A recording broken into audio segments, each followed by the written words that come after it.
बात में कोई शर्म कोई शर्मिंदगी नहीं है कि आपने पाकिस्तान की इज्जत और नामूस को जिस तरह हिंदुस्तान जाके तहस नहस किया है? मुझे मालूम है हिंदुस्तान का कल्चर क्या है, मुझे मालूम है मेरा पाकिस्तान का कल्चर क्या है।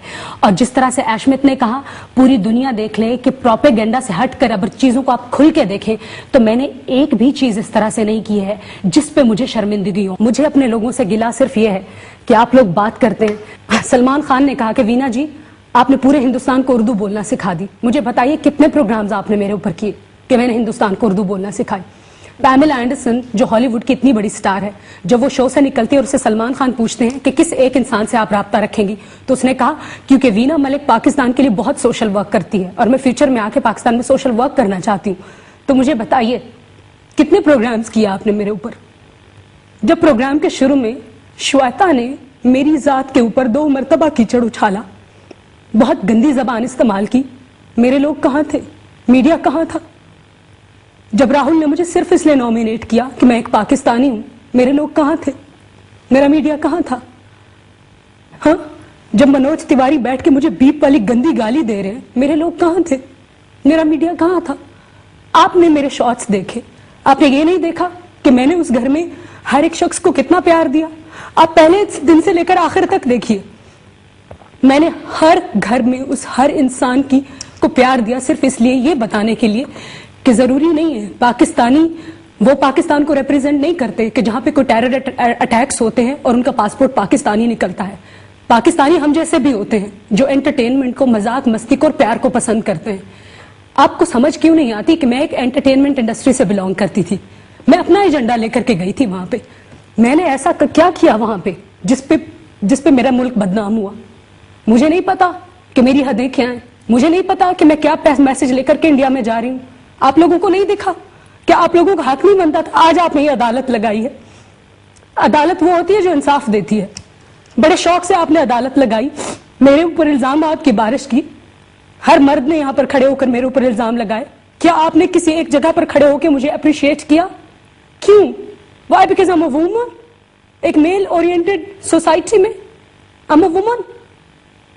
क्या कुछ नहीं होता इस मुआशरे में? मुझे बताइए। इंटरनेट की क्लिक देखिए, जाइए देखिए अपर क्लास में क्या होता है, कॉलेज की लड़कियां क्या करती है, क्या होता है, क्या कुछ नहीं होता है। आपको लगता है कि दुनिया एक ग्लोबल विलेज बन चुकी है? आपको लगता है कि हमें नहीं मालूम कि हमारे घर में क्या हो रहा है? हम इन चीजों से आगे क्यों नहीं बढ़ते? Why can't we spread love, peace, harmony and a relationship? Why just war? सिर्फ इल्जाम तराशी क्यों? अगर मैंने कुछ गलत किया, आप लोगों को मुझसे गिला था, तो जो मैंने अच्छा किया उसके ऊपर आप लोग क्यों नहीं खड़े हुए मेरे साथ?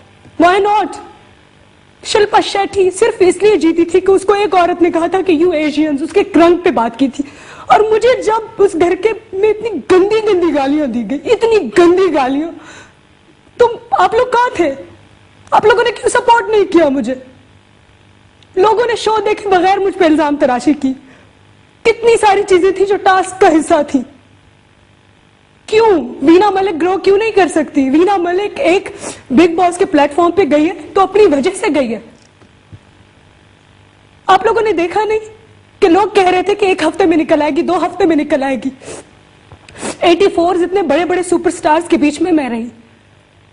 मैं एक एंटरटेनमेंट इंडस्ट्री से बिलोंग करती हूँ। खूबसूरत लगना मेरा हक है, अच्छा दिखना मेरा हक है। मैंने ऐसा क्या किया जो आज से पहले नहीं किया था? उरिया होना भी आपका हक है। क्यों उरिया हो गया? उरिया कहां हुई हूं मैं?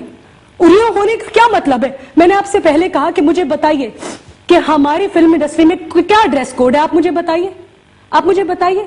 अगर मैं उस ड्रेस कोड के खिलाफ जाती हूं तो मैं गुनाहगार हूं। मैं नहीं जानती कि यहाँ का स्टेज क्या है, मैं नहीं जानती कि फैशन शोज में किस तरह के कपड़े पहने जाते। आपको सिर्फ मेरे कपड़े नजर आए हैं, आपको और कुछ नजर नहीं आया। ये कहाँ का इंसाफ है? राइट एक तो आप पानी पी लें, क्योंकि मैं आता हूँ आपकी तरफ भी आता हूँ, अभी पानी पी लें प्लीज। और इसका एक तो मैं आपको रिस्पॉन्ड ये करूंगा मीडिया के हवाले से जहाँ तक बात है कि ऑब्वियसली अगर आप हमसे मशवरा करके जाती तो हम आपको मशवरा डिफरेंट देते, शायद ये मशवरा देते आप जाएं ना इंडिया और इस तरह के शो में ना जाए अगर आप हमसे पूछें। लेकिन ऑब्वियसली आपका अपना डिसीजन था, इसलिए शायद लोगों ने आपके इस डिसीजन को, लेट मी फिनिश इट, फिर आप में आऊंगा मैं।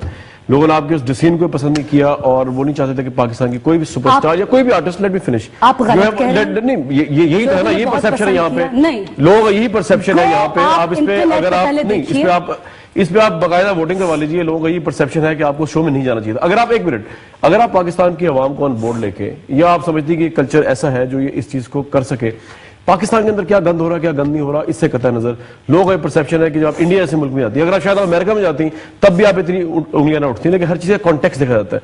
इंडिया में जब आप गई हैं तो ऑब्वियसली लोगों के कंसर्न हाई होते हैं, चाहे वो मैच हो या वो ये हो या कुछ और हो, तो ये इसको पूरे कॉन्टेक्स्ट में देखने की जरूरत है। लेकिन ठीक है, आपके सेंटिमेंट्स है, एक मिनट हम आपके सेंटिमेंट की रिस्पेक्ट करते हैं।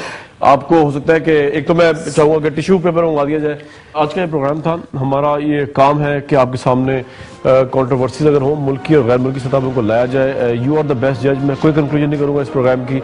आपने मिस वीना मलिक साहबा की गुफ्तगू भी सुनी, आपने मुफ्ती कवि साहब जो कि एक स्कूल ऑफ थॉट को रिप्रेजेंट कर रहे थे, अवाम के तबके को रिप्रेजेंट कर रहे थे, उनकी बात भी सुनी। यू आर द बेस्ट जज, आप अवाम है, यू आर द बेस्ट जज के इस मौके पे कौन सही कौन गलत